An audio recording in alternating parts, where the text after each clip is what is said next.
Hello friends, welcome back to our channel excellent learning point. Guys, आज की इस video में हम क्लास 10th का वर्कशीट नंबर 90 करने जा रहे हैं। ये हमारी गणित की वर्कशीट है और यहाँ पे त्रिभुज पार्ट का हम वापस से रिवीजन करने जा रहे हैं। ये हमारा फर्स्ट रिवीजन है। तो यहाँ पे देखो, आपको कुछ यहाँ पे रिवीजन टाइप का दे रखा है कि समरूप त्रिभुज क्या होता है। तो जो एक जैसे दिखते हैं, सभी सर्वांगसम त्रिभुज समरूप होते हैं, जबकि सभी समरूप त्रिभुज का सर्वांगसम होना आवश्यक नहीं है। पहली बात ये दे रखी है। इसके बाद दो त्रिभुज समरूप होते हैं यदि संगत कोण समान हो और संगत भुजाएं समान अनुपात में समानुपाती हो। मतलब कि जैसे कि दो ट्राइंगल्स हैं तो ये दोनों क्या होंगे, तो ये आपके समरूप होंगे अगर इन दोनों के एंगल या फिर साइड्स आपस में बराबर हों। अब ये समरूपता कसौटी कौन कौन सी है? भुजा कोण भुजा, साइड एंगल साइड, भुजा भुजा और भुजा मतलब कि साइड साइड एंड साइड। इसके बाद कोण कोण कोण, एंगल एंगल एंड एंगल। तो ये तीन कसौटियां हैं, मतलब कि आपका प्रमेय भी बोल सकते हो कि ये तीन चीज़ें हैं जो कि आपको किसी भी ट्राइंगल, दो त्रिभुज दे रखे होंगे तो समरूप करने में, सिद्ध करने में सहायक होगी। इसके बाद प्रमेय। प्रमेय दो ध्यान रखना आपको, बीपीटी थ्योरम, आधारभूत समानुपातिका प्रमेय और पाइथागोरस प्रमेय। ठीक है, ये दो प्रमेय आपको ध्यान में रखना है और फिर इसके बाद हम चैप्टर्स करने के लिए रेडी रहेंगे।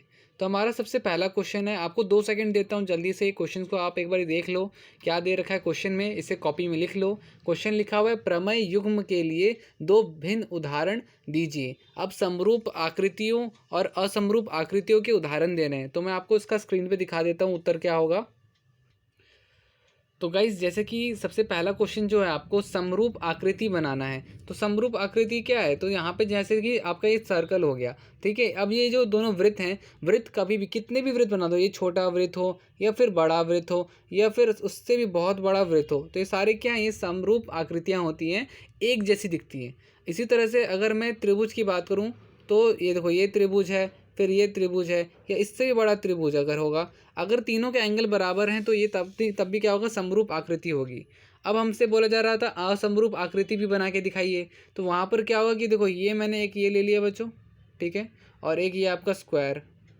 तो ये भी देखो, ये दोनों क्या है, असमरूप आकृति हैं, एक जैसे नहीं है। ठीक है, तो इस तरह से पहला क्वेश्चन तो काफ़ी सिंपल सा था, ये आपको दिख रहा होगा आपको। ठीक है, तो यहाँ पर आप स्क्रीन को पॉज कर सकते हो, स्क्रीन को पॉज कर देना और आंसर को आप पूरा का पूरा नोट डाउन कर लेना। ठीक है, तो फर्स्ट का आंसर हो गया ये। अब सेकंड आंसर देखते हैं। तो दूसरा जो प्रश्न है हमारा, वो है प्रमेय के लिए कथन लिखिए।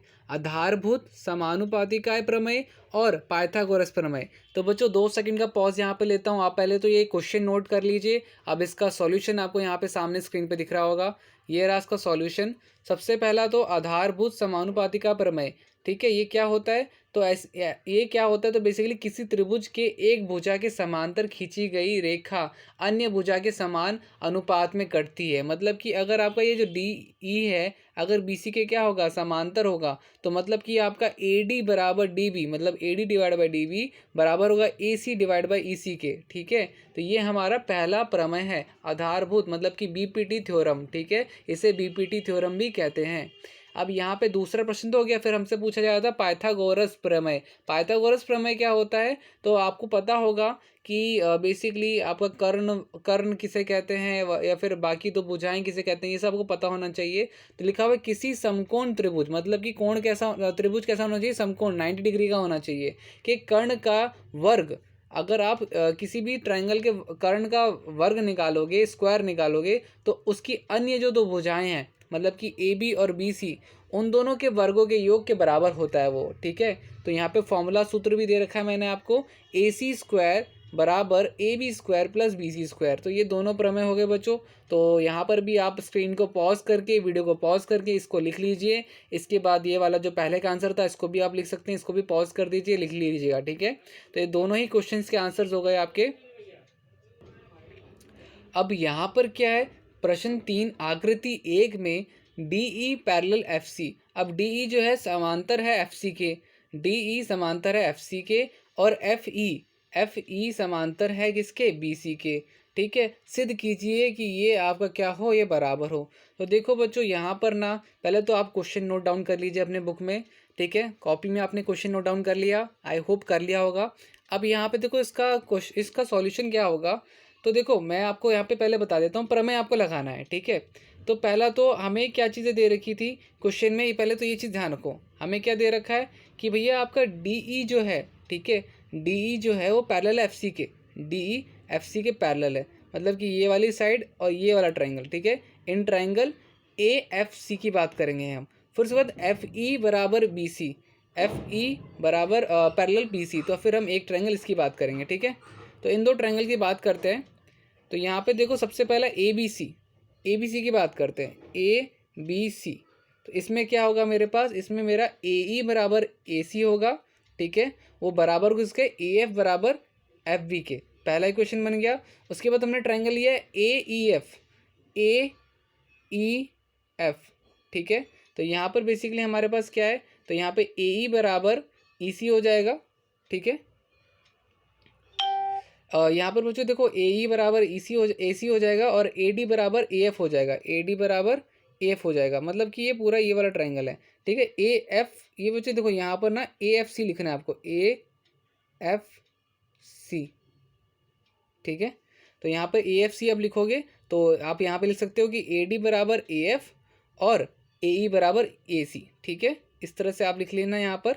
तो देखो यहाँ पर आप एक देखोगे क्या, तो आपको समीकरण में दिखेगा कि ये देखो दोनों ही चीज़ यहाँ पर रिपीट हो रही है, ए बराबर ए सी और ए बराबर ए सी दोनों ही बराबर आ रहे हैं सामने। तो मतलब कि अगर ये दोनों इसके बराबर हैं तो यहाँ पर ये और ये भी मेरा सेम होगा, ठीक है। तो मतलब कि यहाँ पर आप लिखोगे समीकरण 1 और 2 को देखते हुए ए एफ बराबर ए बी और ए डी बराबर ए एफ भी आपस में बराबर होंगे। अब ए एफ क्या हो जाएगा, आपस में मल्टीप्लाई ए एफ स्क्वायर और A B into A D आपका क्या हो जाएगा, A B Guna A D हो जाएगा, ठीक है। तो इस तरह से मतलब कि आपका पहला मतलब कि पूरा का पूरा क्वेश्चन का आंसर हो जाएगा। यही चीज़ हमें प्रूफ करनी थी, तो ये चीज़ हमारी हो गई यहाँ पर, ठीक है। आई होप आपको कोई भी किसी भी तरह की परेशानी नहीं हुई होगी इस क्वेश्चन में, ठीक है। तो ये तो हमारा हो गया प्रश्न 3 का उत्तर। अब प्रश्न 3 के बाद प्रश्न 4 देख लेते हैं। प्रश्न 4 क्या दे रखा है, प्रश्न 4 आकृति 2, ये रहा आकृति 2 आपको देखना है यहाँ पर। तो थोड़ा सा मैं इसको और ऊपर कर लेता हूँ। हाँ, आकृति 2 में एक्स वाई पैरेलल है, समांतर है बीसी के, एक्स वाई समांतर है बीसी के। एक्स वाई की लंबाई ज्ञात करनी है, एक्स वाई की लंबाई क्या होगी, तो यहाँ पर भी हम बीपीटी थ्योरम लगाएंगे, ठीक है। तो देखो ये रहा हमारे पास चौथा प्रश्न ये पूरा दे रखा है, ठीक है। अब यहाँ पे आप ध्यान रखिएगा कि एक हमारे पास छोटा ट्राइंगल है ये वाला, ठीक है, और एक मेरे पास बड़ा ट्राइंगल है। तो आपको ही पता है कि यहाँ पर जो आपका बड़ा ट्राइंगल ए वाई जो होगा वो डिवाइड बाई किसके हो जाएगा, ए बी के, ठीक है। ए वाई जो होगा वो किसके हो जाएगा, ए बी के हो जाएगा। सेम चीज़ आपका एक्स वाई जो होगा वो किसके बराबर हो जाएगा, वो बी सी के हो जाएगा, ठीक है। तो मतलब कि यहाँ पर हमने इतनी चीज़ें लिख ली। अब यहाँ पर देखो ए वाई की वैल्यू क्या होगी, 1, अगर ये 1 है तो ये भी 1 होगी, ठीक है। और आपका ए बी की वैल्यू क्या है, 1 + 3 4 हो जाएगा। और इसके बाद आपका एक्स वाई तो हमें निकालना है, और नीचे में बी सी जो है वो 6 दे रखा है, ठीक है। 6 आपका ऊपर मल्टीप्लाई हो जाएगा तो यहाँ पे 6, तो 6 डिवाइड बाई 4 कितना होता है, तो 6 डिवाइड बाई 4 1.5 होता है। तो इस तरह से फोर्थ का भी आंसर आपका यहाँ पे आ जाएगा। और ये हमारा आखिरी प्रश्न था। तो आज की वीडियो में इतना ही। अगर वीडियो अच्छी लगी तो प्लीज़ लाइक शेयर कमेंट ज़रूर कीजिएगा। तो मिलते हैं नेक्स्ट वीडियो में, तब तक के लिए bye bye and take care.